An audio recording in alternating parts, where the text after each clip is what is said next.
सहना भवतु सहनो भुनक्तु सह वीर्यं करवावहै तेजस्विनावधीतमस्तु मा विद्विषावहै। ओम शांति शांति शांति। सदाशिवसमारम्भां शङ्कराचार्यमध्यमाम् अस्मदाचार्यपर्यन्तां वन्दे गुरुपरम्पराम्।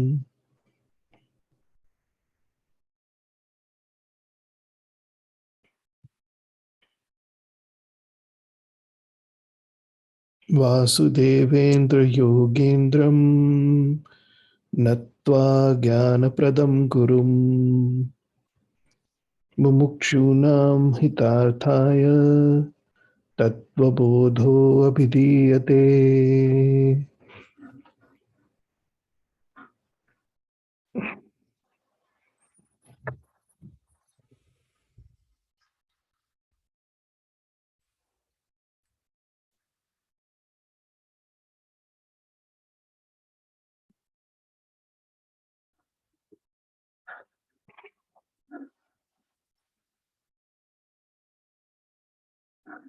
All right, here we go.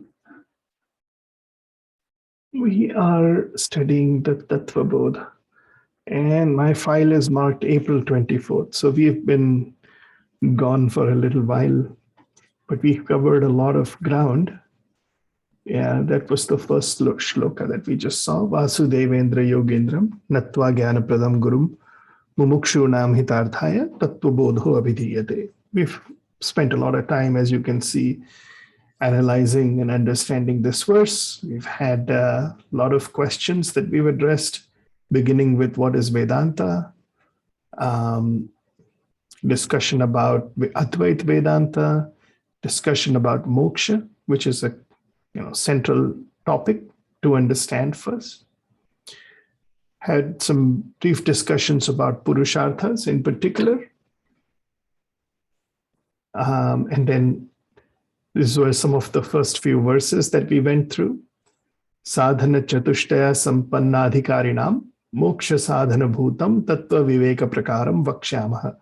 We saw all the word meanings and detailed discussion. That's the objective of the text, and it has been described in detail.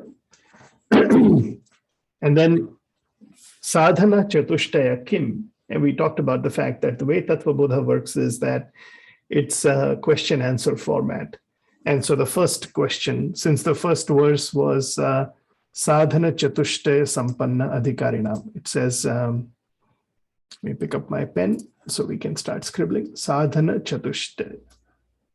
So fourfold sadhana. So the student's first question is, sadhana chatushtaya kim? What do you mean by this sadhana chatushtaya? And then the answer comes, these are the four which have been identified here. Nitya anitya vastu vivekaha, eham utrartha phal bhoga viragaha, sham adi shatak sampattihi, mumukshutvam cha iti. So these are the four sadhana chatushtayam that are being described, which begs the question from the student, well, what is nitya anitya vastu vivekaha? So that's how it continues. It's a question and answer format where the questions are posed and then the answers are discussed. The first one, though, nitya anitya vastu vivekaha kaha, that's an interesting answer. The answer actually is all of Vedanta folded into pretty much one verse. He says, Nitya, Nitya Vastu Ekam Brahma Tad Vyatiriktam Sarvam Anityam. Ayamev Nitya Anitya Vastu Viveka. I would say this is pretty much a Mahavakya in the sense that everything is rolled into that one description of what is meant by Nitya Vastu. It says Nitya Vastu Ekam Brahma. Only Brahma is the Ekam Nitya Vastu. And everything other than that is Anityam. And so we had a very nice discussion about what is meant by Anitya, what is meant by an attribute, what is change, who is the observer, what is existence itself. We've gone through all of that before. So the second one from the sadhanas was Iham Utrartha Phalabhoga Viragaha. And so the student says, Viragaha kaha, what is meant by this Viragaha that you're talking about? And the answer is Iha Swarga Bhogeshu Ichha Rahityam. Ichha Rahityam. Ichha Rahityam can be translated as absence of desire, but I'm going to explain it as freedom from the compulsion of desire. Desires will come and desires will go. In the kaleidoscope of the mind, desires come every subsequent thought is enveloped in desire. Rahityam is freedom from it, in the sense that it comes and it goes. And we recognize it for what it is. We talked about this. This was probably the verse that we were at when we paused last time. We talked about the fact that the word raga becomes very important, because in order to understand the viraga, I'll have to understand what raga is meant. And raga, which can also be translated as color,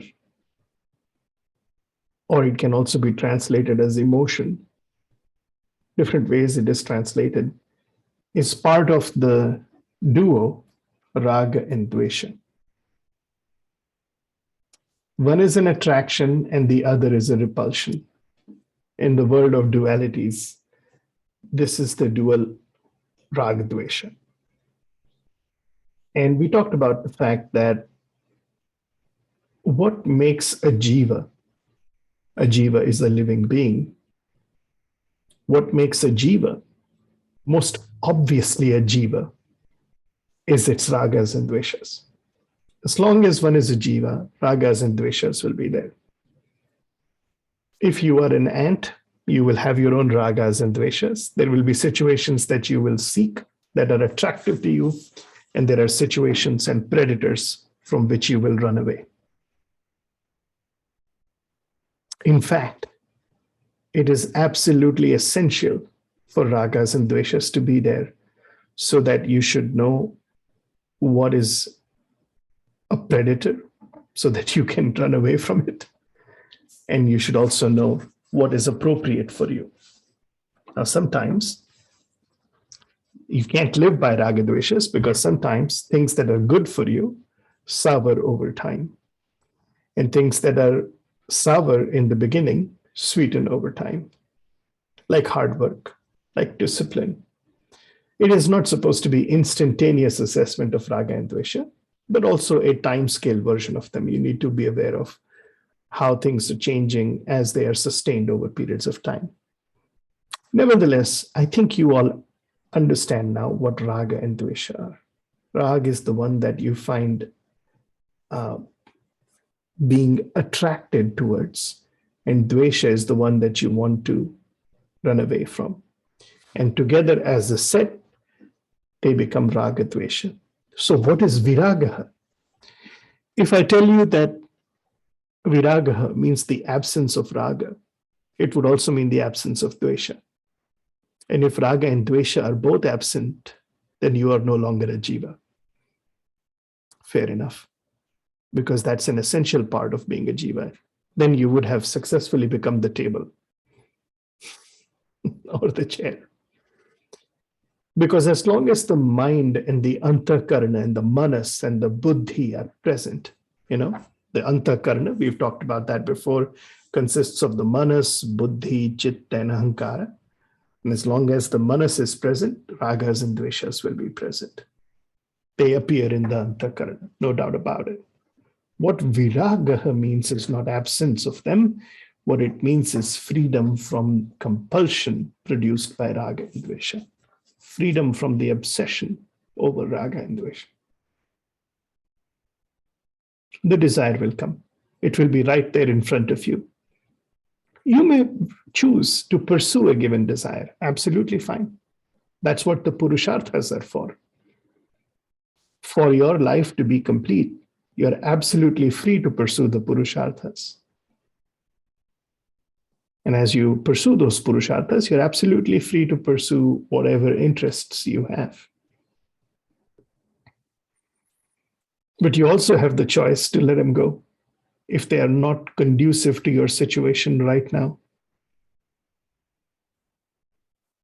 Freedom from the compulsion of ragas and dveshas is what is meant by viraga.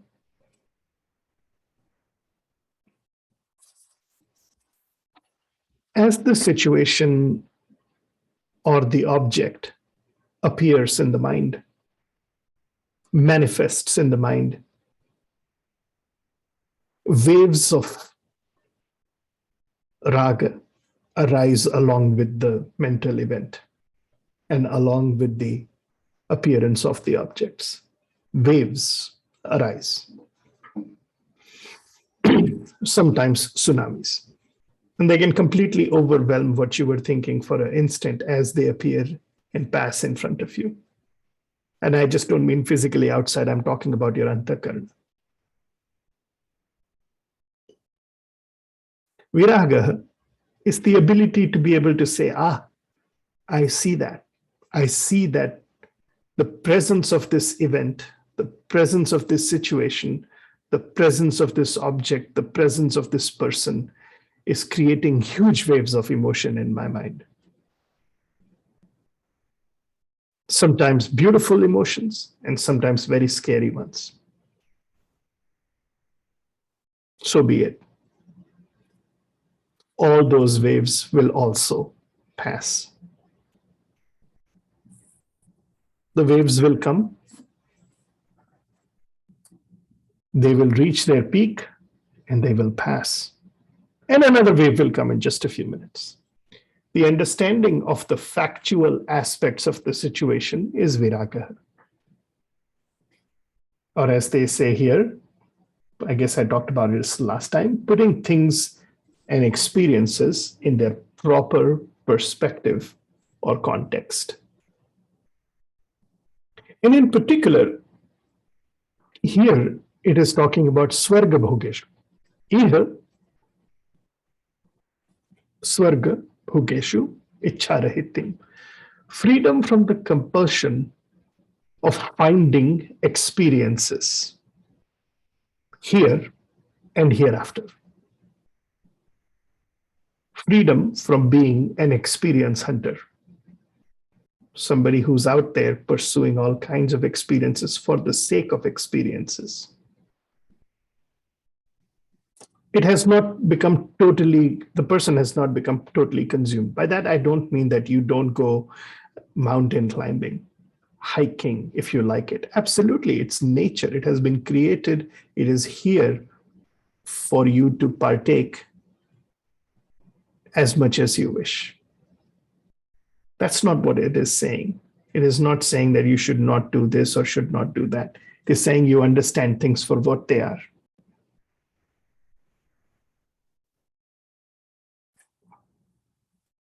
Somebody likes to go out hiking early morning.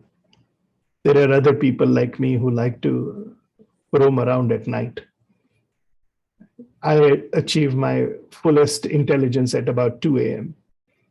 And so very unfortunate, but if I wait till 2 a.m., I'm suddenly very intelligent. I seem to figure out things at 2 a.m. So if I go to sleep, I want the wave of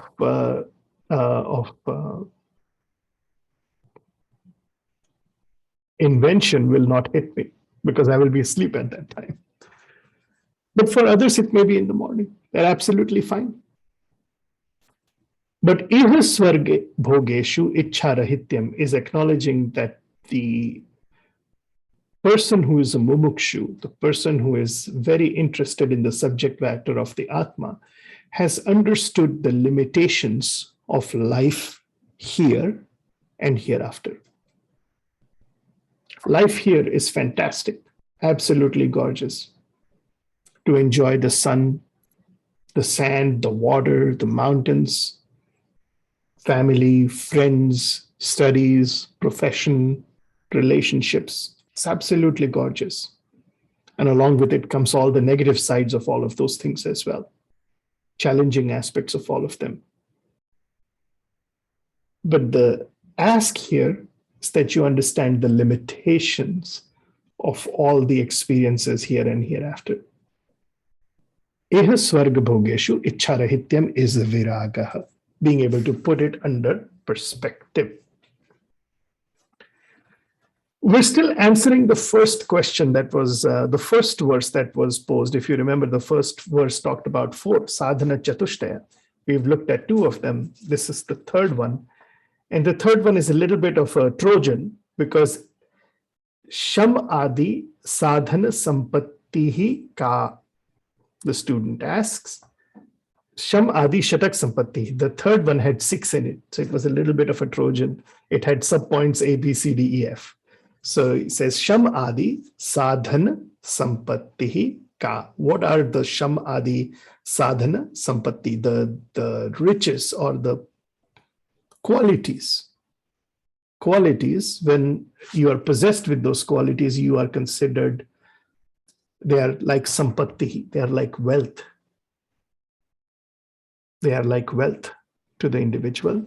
So the answer is Shama, Dama, Uparama, Titiksha, Shraddha, Samadhana, Cha iti. Those are the 6. Shama, Dama, Uparama, Titiksha, Shraddha, Samadhana, Cha iti. These are the 6 Shatak Sampatti, 6-fold Sham Adi Shatak Sampatti. So 0.3 included. What are these? So the student asks, I don't have the next verse, but the student asks, Shama, what is Shama? What is Dhamma? And so the conversation continues. Give me 1 minute as I pull up my notes.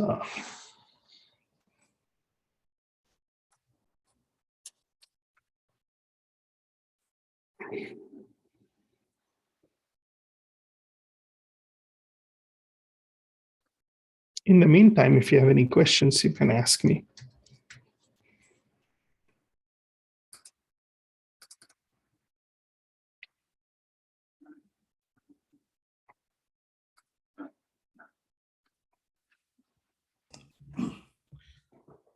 Amitji, when we look at the world, even the world of Hinduism, that is means Hindus in Indian context, we having this background that we need to pursue viraga. Viragaha means that freedom from the compulsion to seek the experiences. It looks like that is a very narrow gate for many people, and most of the culture and surroundings promotes experiences. Travel here, do this, and eat this. So, what do you think is the best way to help, particularly next generation, understand the value of viraga? So how do we start when there is so much of the culture is set around them is the seeking experiences?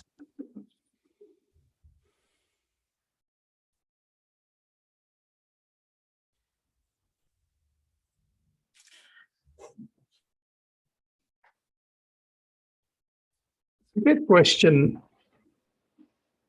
By definition, experiences are limited. But it requires some vichara to arrive at an understanding of what is meant by the limitation of an experience. And that vichara is not easy to give to someone. That's a very nice way to put it. You see, I can give you a thought, but I can't make you think it. I can't make you do vichara on it. You know what I'm saying? I can tell you an aphorism, but I cannot make you do vichara on it. That has to be done by you. And so the limitation of an experience has to be arrived at by that individual themselves. It's a process of growth or maturity. And the thing about growth and maturity is that it cannot be sped up to a certain extent. You know, what was it that I guess all farmers know this well. The amount of time that it takes to grow the crop is the amount of time it takes to grow the crop. And your question is very pertinent from the perspective of growth, because every farmer knows that you have to protect the crops, especially when they are young, right? That's the only way they're going to become mature and yield the seeds and the fruits and the grains that they had the potential to yield. So I think an important aspect of being a good farmer is to make sure that these young seedlings are protected from predators, protected from diseases, both physical and mental. And that requires you to do whatever you need to do. You know, as you understand, as your crops are growing, what you need to do, you do. You do to the best of your ability. And at the same time, you understand that you won't be able to save each and every crop, each and every plant. Some will die. Some will get infected. And there's nothing you can do. It's totally random. It's not something that you can control, nor is it something you can predict. There are certain aspects that you can control, but it's kind of hard to predict what's going to happen. So all you can do is protect the crops so that they can mature themselves into the kind of, so that they mature to actualize their potential. That's all they can do. A plant that is a tree that is going to be an apple tree will not give you bananas. But it can give you apples after it matures by itself. And so there's a certain amount of nurturing that we need to do, caring that we need to do. Not an easy job. Every farmer will tell you it's the hardest job on the planet, is protecting the crops and making sure that they grow up to become strong trees. But we have to do it. And the process of maturity, the process of growth it's a painful process. Growth is not easy, right? Because it rips apart whatever was there. That's one of the most important things to understand about growth and maturity, is that it destroys the past. It's actually quite a destructive phenomenon.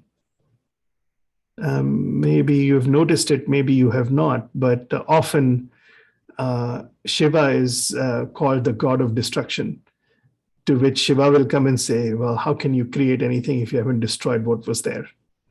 So it's an inherent part of growth is the destruction of what was there, which is always a painful process, emotionally wrenching process, but it has to be there.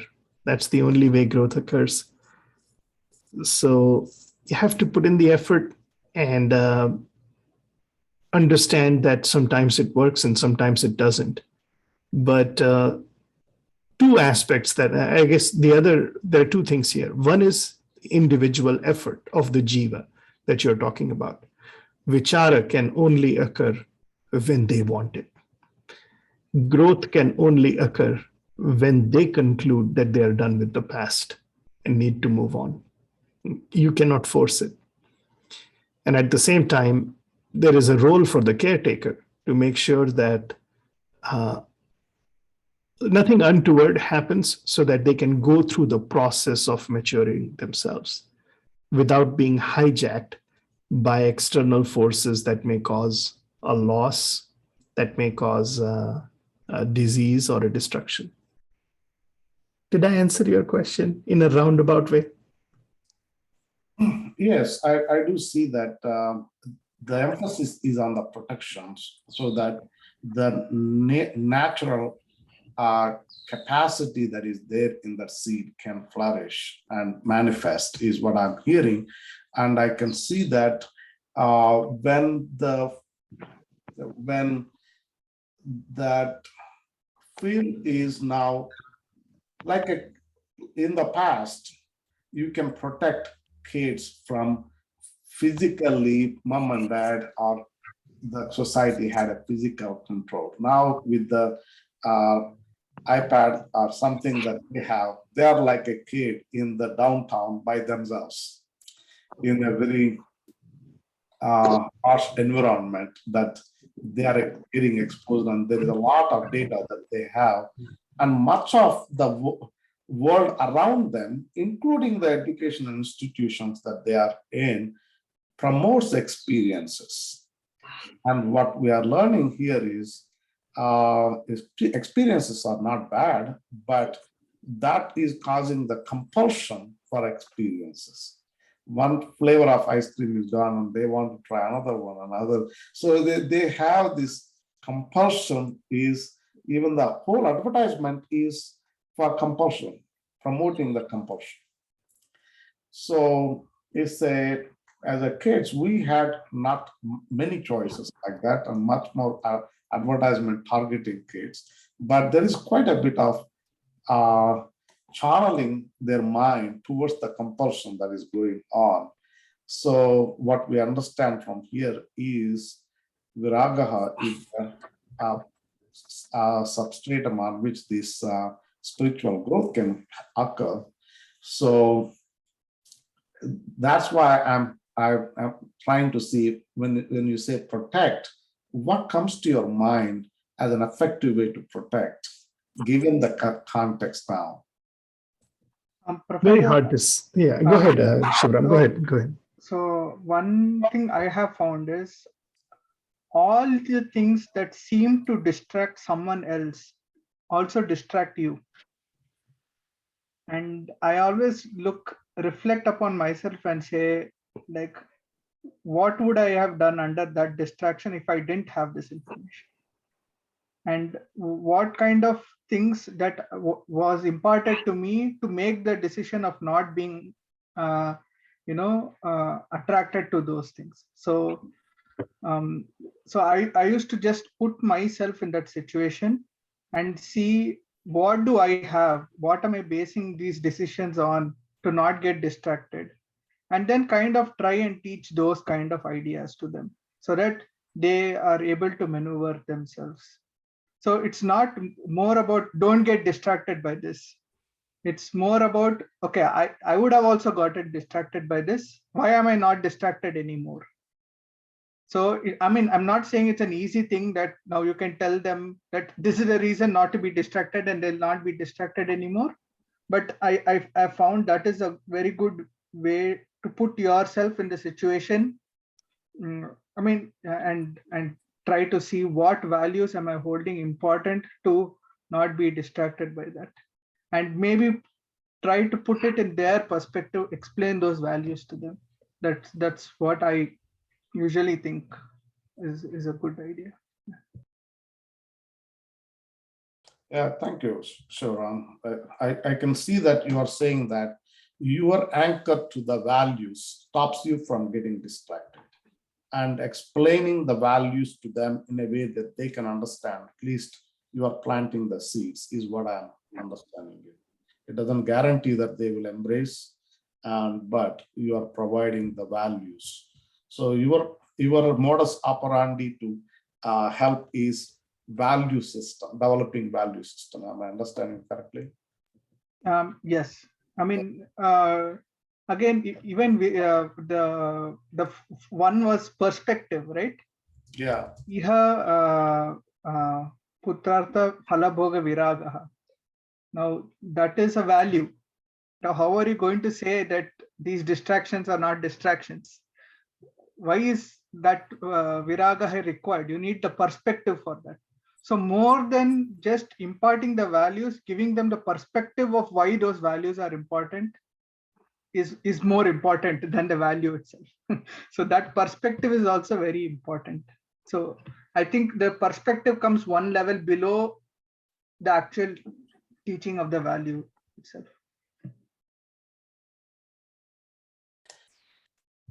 So as Amitji was mentioning that you can bring a thought, but you cannot make that person to do the vichara. Without the vichara, that value doesn't become their own, because you can bring the thought. Or when you said, I'm hearing you say perspective, so that is you are bringing your thought, and whether they latch onto the thought and do vichara and make their own is like you can take the horse to the water, but you cannot make it drink.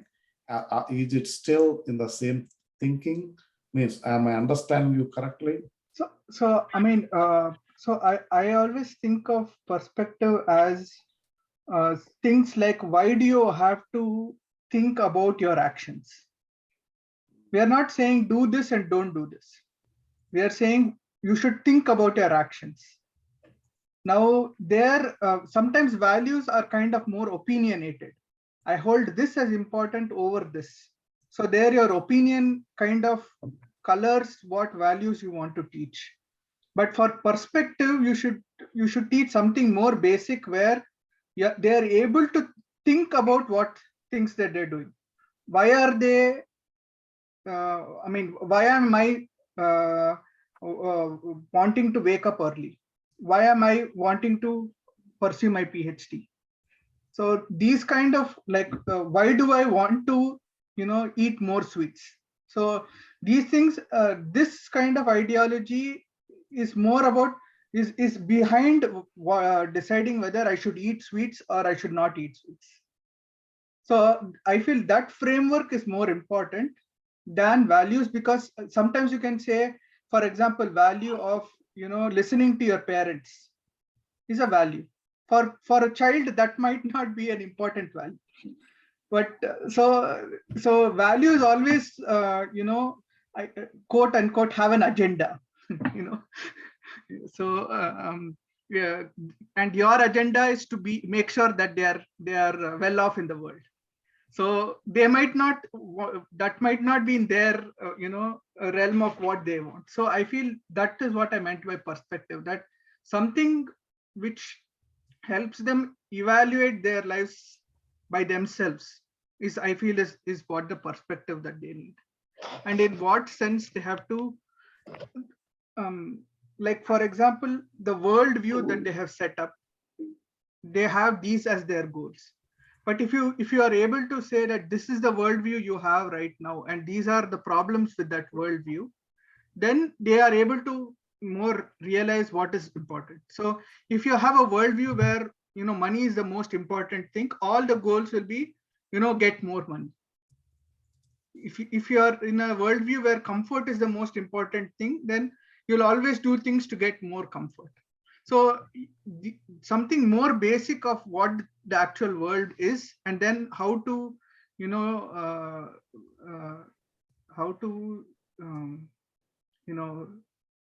what do you say, evaluate situations, that is more important for perspective.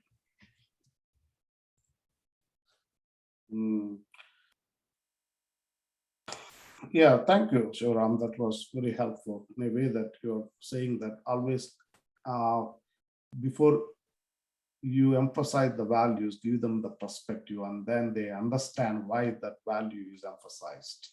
Yeah. And most likely they may embrace it. Okay. So not do this and don't do that, but give them reason for why you are saying what you are saying. Yeah, I mean, I mean, this, I would say, I mean, I have, I just last weekend I took care of a pet. So,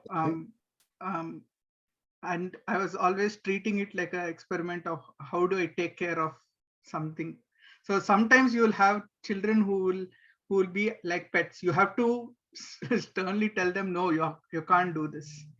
So I'm not saying this is the first one, but when you're teaching something, when they're in a mode to learn, then I feel this is more important.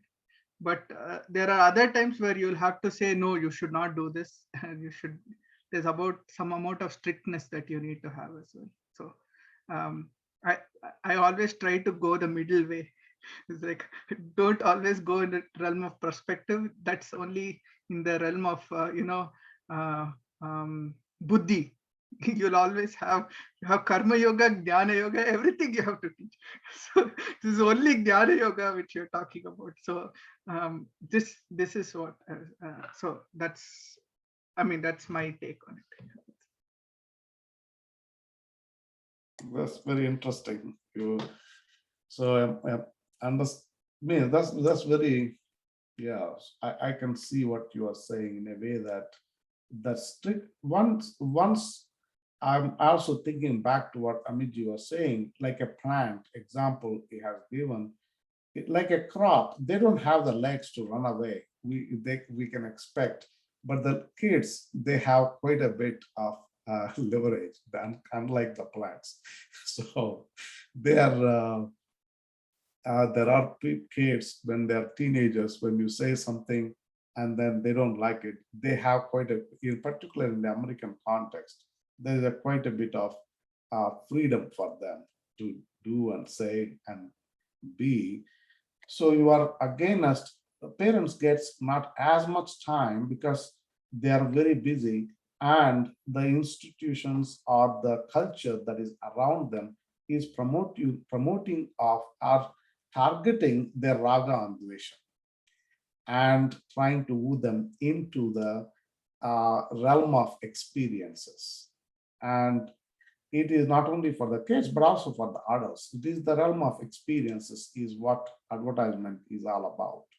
So most part of it, at least. So essentially, now this is a very interesting point that we need to have control over the raga and dvesha. In other words, we should not be obsessive.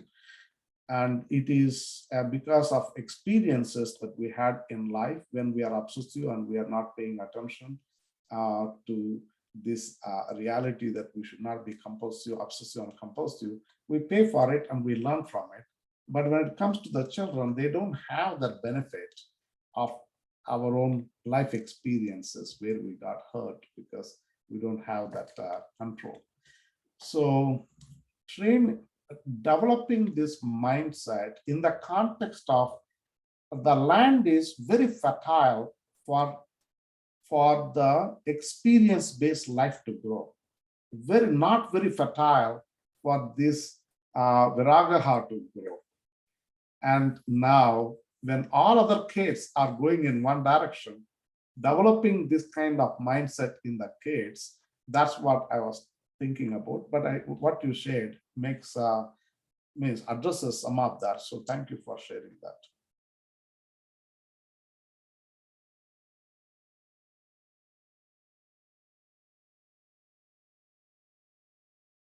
Hello, Amiji. We cannot hear you. Yeah, sorry, I had muted myself.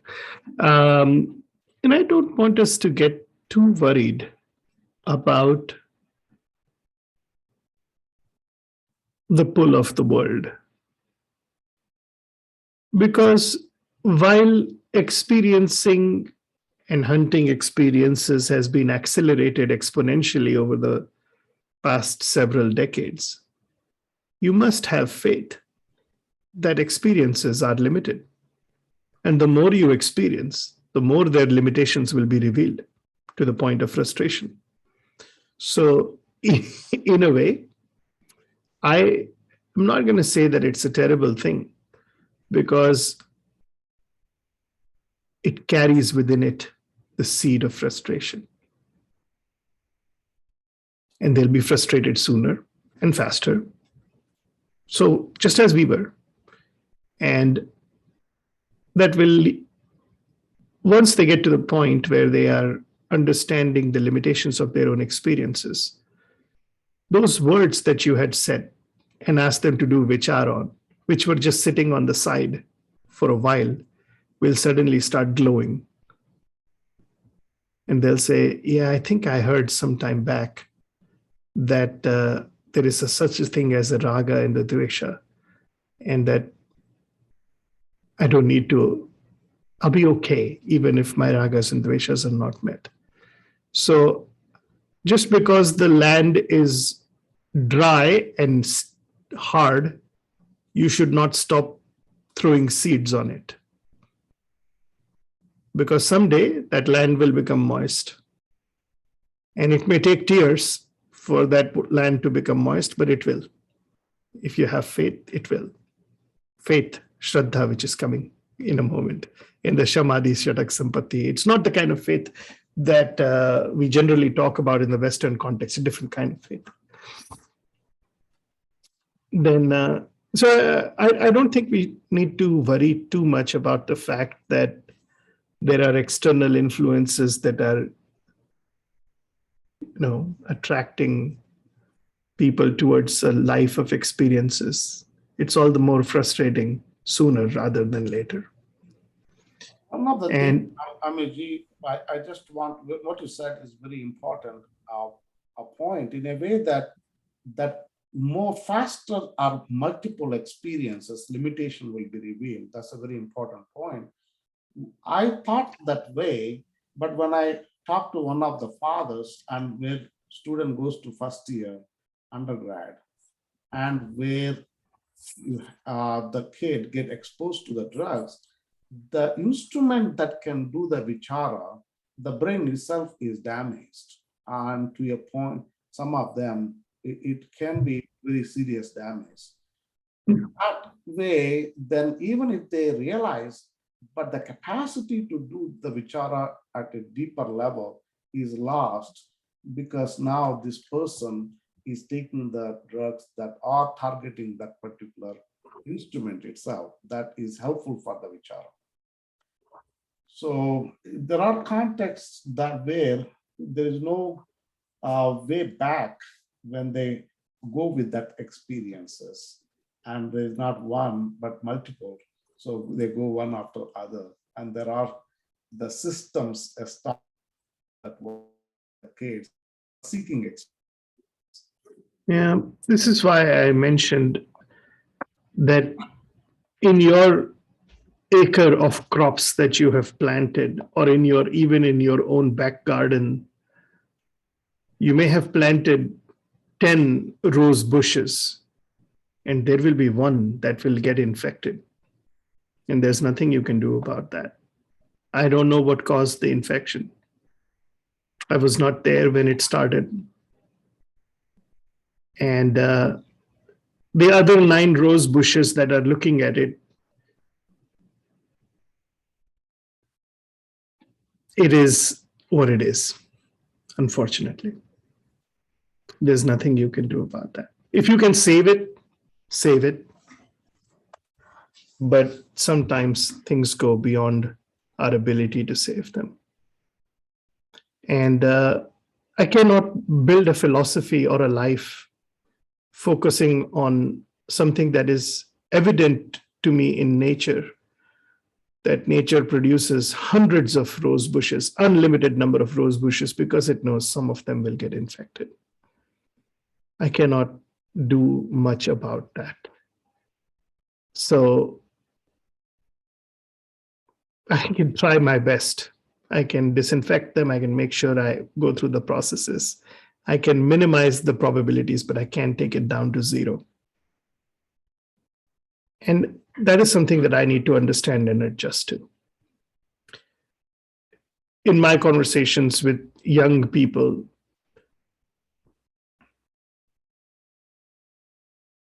it's a very varied bunch. They are just as varied my own generation of young people were when we were young. I don't want to make any generalities or any conclusions from that. I think that the very fact that even here now we are being able to have a Vedanta class, and you're all here, and many more who would want to be here eventually will find their way here or somewhere else, doesn't matter where they go. That says a lot about our current culture, about our current generation of people, and so on. So, not too worried. I think that they will find the way. If not, the way will find them. Anyways, our next verse is Shama Kaha. So we said Sham Adi Shatak Sampatti, and the first one is Shamaha. So the student asks, Shamaha Kaha, what is meant by Shama? And the answer to that is very interesting. It's actually what we've been talking about. So I've been staring at that word for a while and saying, I should let this discussion continue because it answers the question. The answer is Mano Nigraha. Shama is Mano Nigraha. What have we been talking about? Mano Nigraha. The ability to monitor your mind. Sometimes Nigraha is said as controlling the mind. Yes and no. Like Shivram was describing, he was Nigraha of the pet. Right? So then those words were staring at me on the screen. So I said nothing. I said we should have this discussion while we can, because you touched upon some of the most important things. Nigraha, protection, understanding, controlling to a certain extent, disciplining to a certain extent, but most importantly, taking care of it. Nigraha can probably best be translated as taking care of it, nurturing it in the right ways. Shamahaka Mano Nigraha. It is the ability to understand the mind, understand its needs, and take good care of it so that it can grow. It's not all discipline. It's not all stick. If it's all stick, it doesn't work. It has to be carrot. It has to be stick. It has to be a combination of the two. But most importantly, the best way to understand the mind is like a child. And we've been talking all this time about understanding young people. Usually the mind is like a young person. It jumps around from one place to another, finds things it likes, and runs away from things and situations it does not like.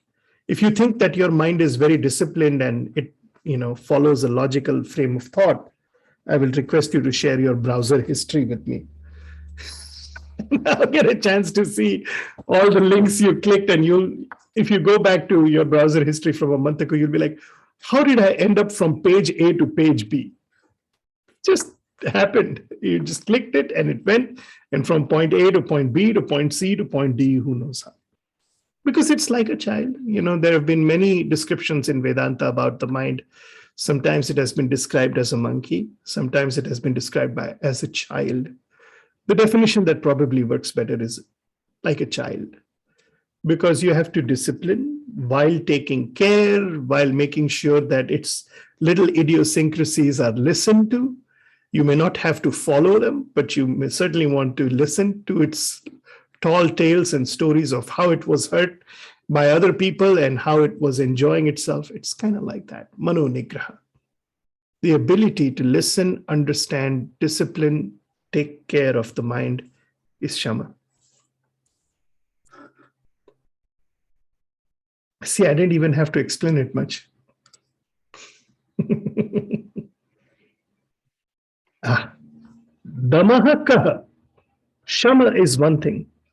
Shama is having good practices, listening to the right things, indulging carefully while understanding boundaries and so on.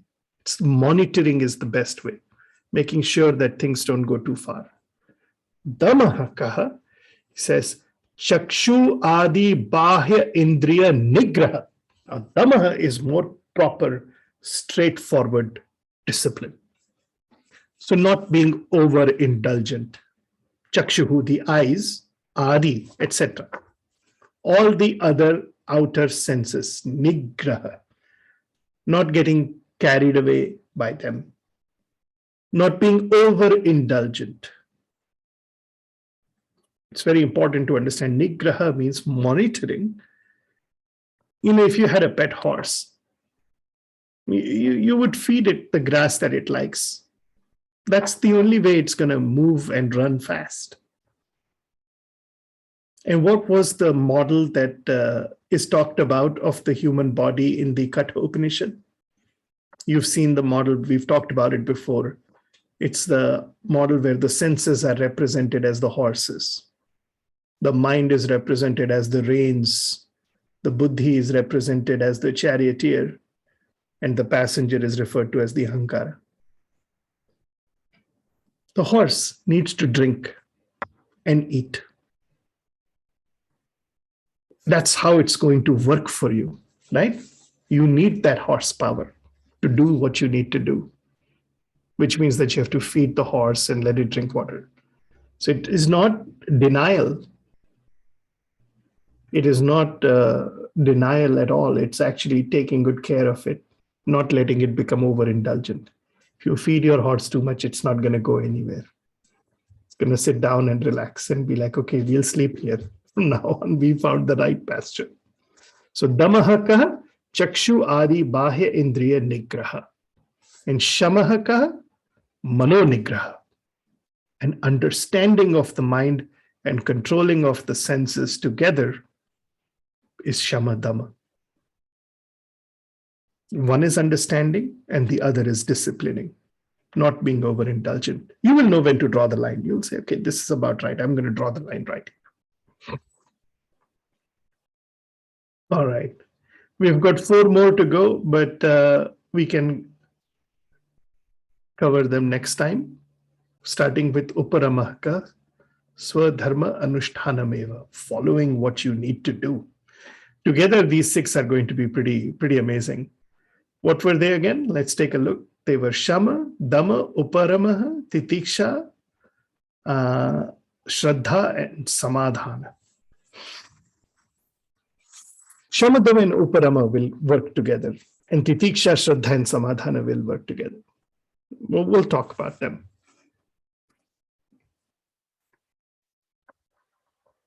Om Purnamada Purnamidam Purnat Purnamudachyate Purnasya Purnamadaya Purnamevavashishyate. Om Shanti Shanti Shanti.